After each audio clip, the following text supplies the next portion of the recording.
Kay Pombo M. Sapa, IRM Church, ang kanyang kasaysayan.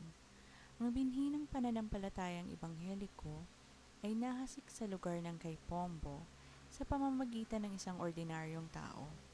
Siya ay si Julian Santos na taga Pandi, Bulacan.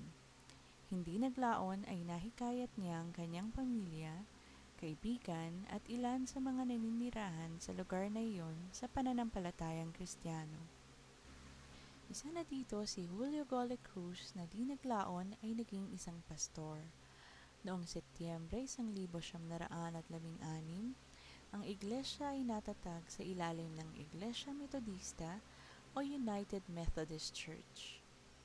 Pagkaraan ng ilang taon, sa pamamagitan ni Obispo Francisco Gregorio, si Julian Santos ay nahikayat na sumama sa Iglesia Evangelica Metodista en las Islas Filipinas o YEMELIF. Naging malaking hamon sa mga kapatiran ang pagpapatayo ng bahay-sambahan, kaya't sa kagandahang loob nila Julian Santos at Pastor Julio Gole Cruz, sila ay kapwa naghandog ng parsel ng lupa upang pagtayuan ng bahay-sambahan. Ang unang kapilya ng iglesia ay yari sa kawayan bagamat yero ang atip. Hindi naglaon ay muli itong ipinagawa upang gawing gusaling bato at ito naman ay pinangunahan ni Jose Bernardo.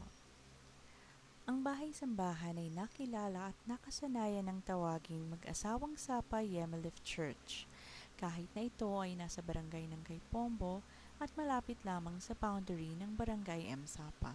Noong 1911, ang iglesia ay ginamit ng Panginoon sa pagpapalaganap ng kanyang salita sa mga lugar ng Guyong, Bulak, Poblasyon ng Santa Maria, Minuyan San Jose del Monte, Kupang Pandi, Bulacan, Minuyan Garay, Norsagaray na nagkaroon ng anak iglesia ang Laog, Pulong Yantok sa Angat, Bulacan. Noong 1980, kinasangkapan ng iglesia sa pagmimisyon sa iba't ibang sitio ng barangay M. Sapa. Ito ay ang Sitio Putol at Sulukan. Nagkaroon din ng misyon sa Sitio Tibakan, sa Barangay kay Pombo at sa Barangay Kaisyo.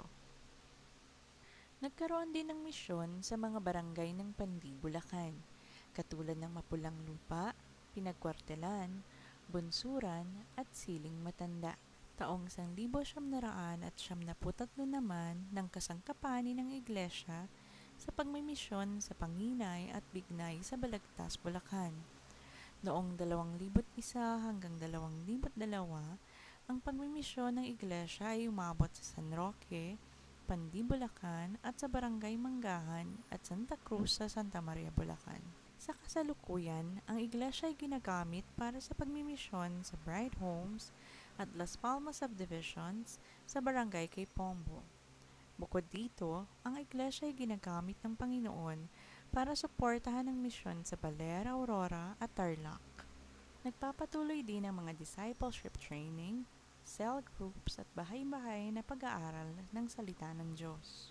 At ngayon, sa kanyang ika-73 anibersaryo ng pagkakatatag, patuloy tayong tumatanaw sa mas malaki pang oportunidad na makapaglingkod para sa kapurihan at karangalan ng ating makapangyarihang Diyos.